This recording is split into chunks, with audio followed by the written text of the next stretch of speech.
siang, sore, dan malam untuk teman-teman yang menyaksikan video ini.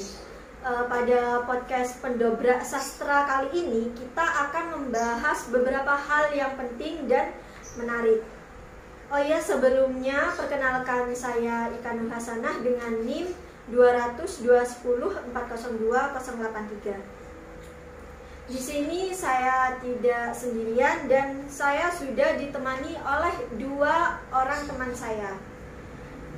Dan teman-teman di sini, Ika akan membahas mengenai sosiologi sastra Marxisme. Apa sih sosiologi sastra Marxisme ini? Oke teman-teman, di samping saya sudah ada dua teman saya yang akan menemani saya untuk membahas tentang sosiologi sastra Marxisme. Bagaimana kabarnya untuk Mbak Novi dan Mas Ulul? Alhamdulillah baik. Sebenarnya saya agak kurang badan lah karena tadi malam ada pertandingan futsal sampai tengah malam, jadi maklum lah agak tidak enak badan. Oh, pertandingan yang dilaksanakan oleh Imabina kemarin itu? Iya. Bagaimana hasilnya, Mas? Sangat, ya pertama memuaskan karena kita bisa membantai dengan skor 7-0, tapi yang untuk pertandingan kedua sayang sekali harus menerima kekalahan dengan skor 4-3, tapi masih bisa masuk ke final. Alhamdulillah. Alhamdulillah kalau begitu.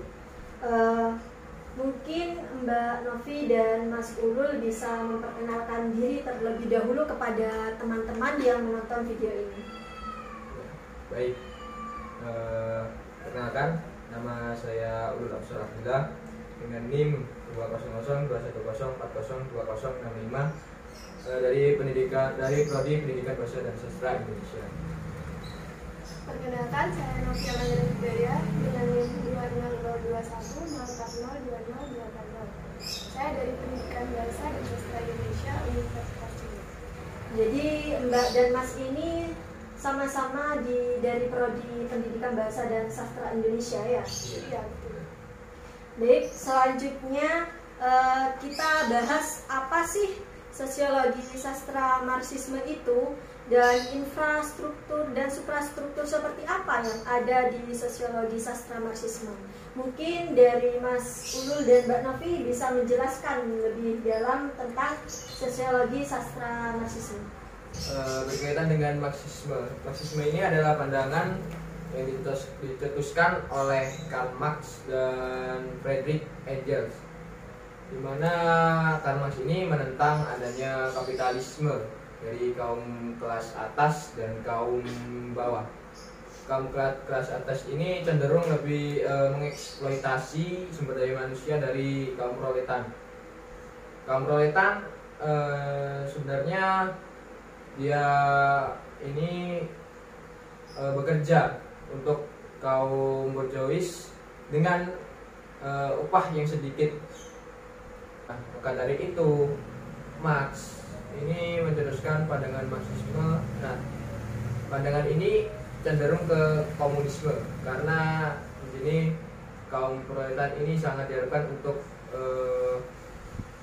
bisa, walaupun tidak punya modal sendiri ya, tapi dengan adanya pandangan ini bisa mensejahterakan kaum proletan. Nah, berkaitan dengan sosiologi sastra Marxis ini berarti kita menganalisis sebuah karya sastra berdasarkan pandangan dari Marxisme ini, yaitu dengan adanya kaum borjuis dan proletan dalam karya sastra. Nah, untuk konsep infrastruktur dan superstruktur ini, konsep infrastruktur ini merupakan kekuatan-kekuatan produktif yang menjadi dasar dalam proses kehidupan sosial, politik, dan intelektual. Sedangkan untuk konsep suprastruktur ini adalah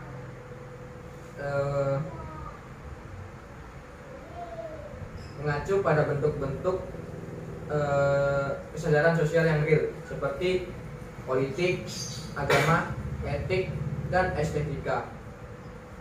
Nah, superstruktur ini dipandang sebagai ideologi yang keberadaannya tidak terlepas dari infrastruktur yang melahirkannya. Nah, dalam sebuah masyarakat, hubungan antara infrastruktur dan superstruktur ini adalah dua hal yang tidak dapat dipisahkan. Dalam konteks sastra ini, sastra sebagai superstruktur merupakan artefak hasil produksi pikiran dan perasaan manusia. Sehingga sastra eksistensi ideologinya mempresentasikan kelas sosial pengarangnya. Sudah itu saja. Oh, jadi dalam sosiologi sastra Marxisme ini memperkenalkan tentang pertentangan kelas antara kaum borjuis dan kaum proletar. Oh, dan kaum borjuis ini seperti mengeksploitasi kaum proletar, seperti itu. Iya. Baik, itu sekilas mengenai sosiologi sastra Marxisme. Dan untuk selanjutnya mungkin dari Mbak Novi bisa menjelaskan mengenai pertentangan kelas yang ada pada sosiologi sastra Marxisme. Jadi tadi sudah dijelaskan oleh Mas Ulul ya, bahwa Marx ini mengidentifikasi struktur sosial masyarakat menjadi dua kelas, yakni kelas atas yang disebut dengan borjuis dan kelas bawah yang disebut dengan proletar. Iya, seperti itu ya. Nah, salah satu karya sastra yang menampilkan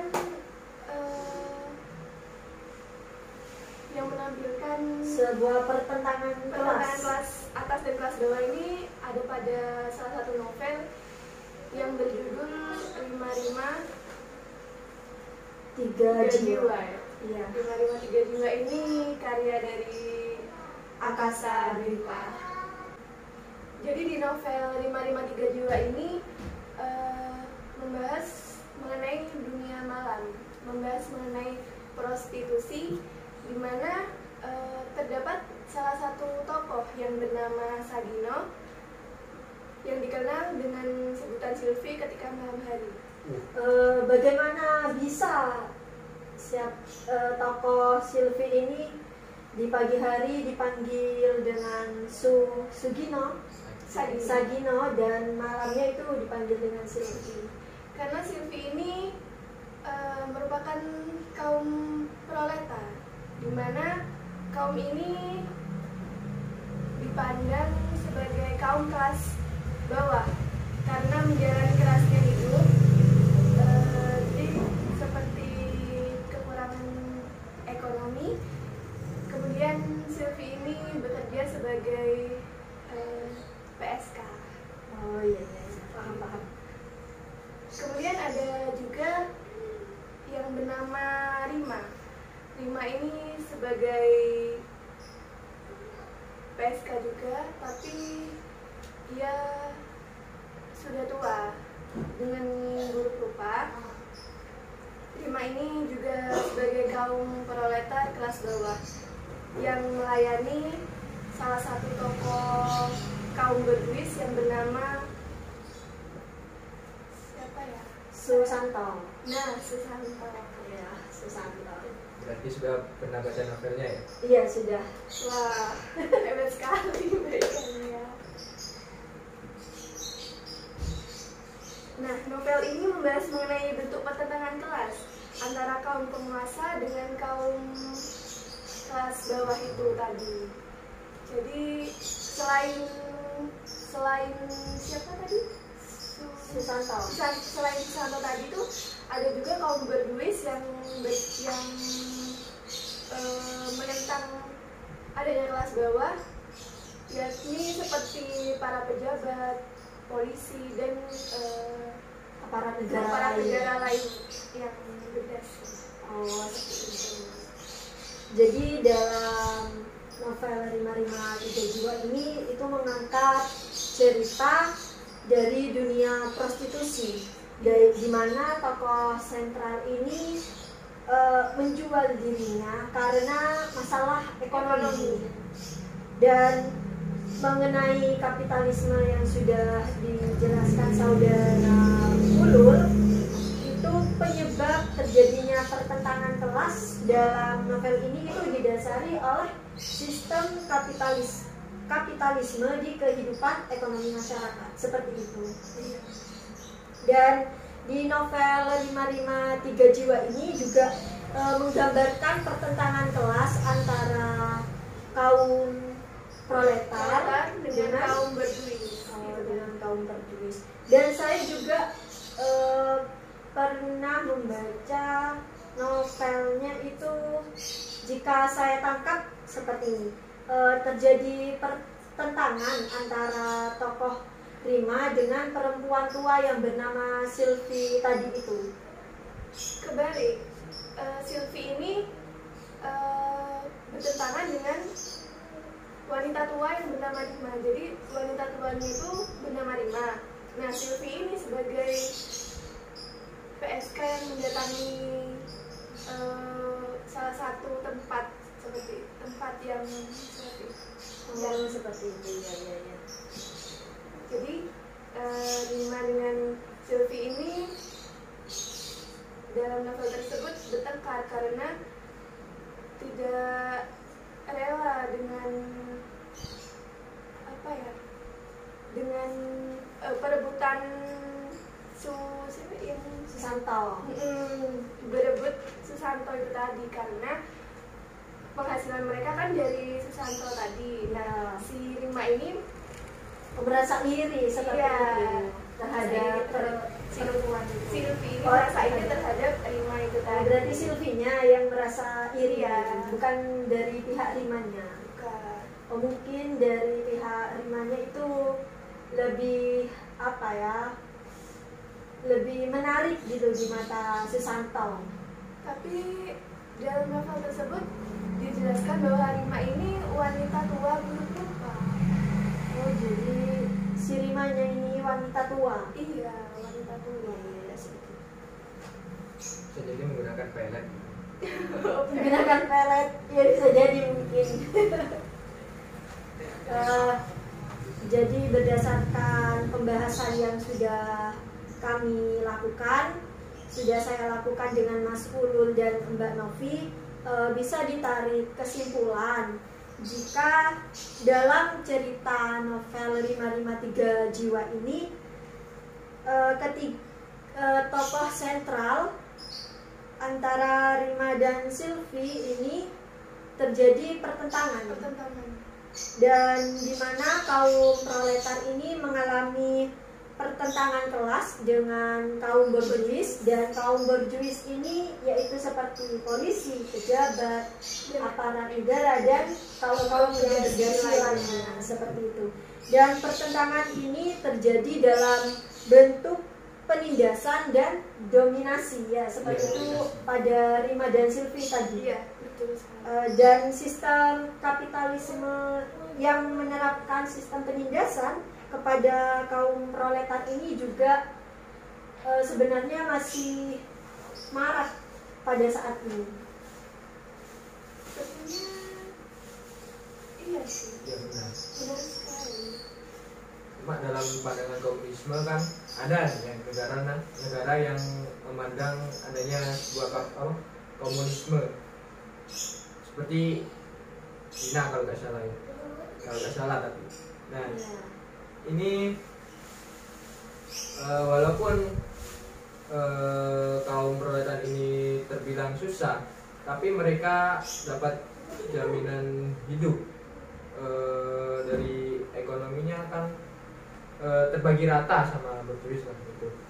Oh, jadi kaum berjuis ini masih mementingkan kaum proletar meskipun hanya sedikit seperti itu. Ya itu kan pandangan komunisme. Oh, jika hanya kaum proletar ini jika hanya memberikan keuntungan kepada berjuis, maka kaum berjuis itu akan memberikan kepada kaum proletar ini, memberikan haknya seperti itu, Ya. meskipun hanya sedikit. Wah, hebat sekali ya Mas Ulul ini yang kemarin katanya mengikuti acara futsal bisa menyempatkan hadir pada acara kali ini. Sekian penyampaian tentang sosiologi sastra Marxisme yang dapat kami berikan kepada para penonton yang menonton video ini. Sekian dari kami. Wassalamualaikum warahmatullahi wabarakatuh.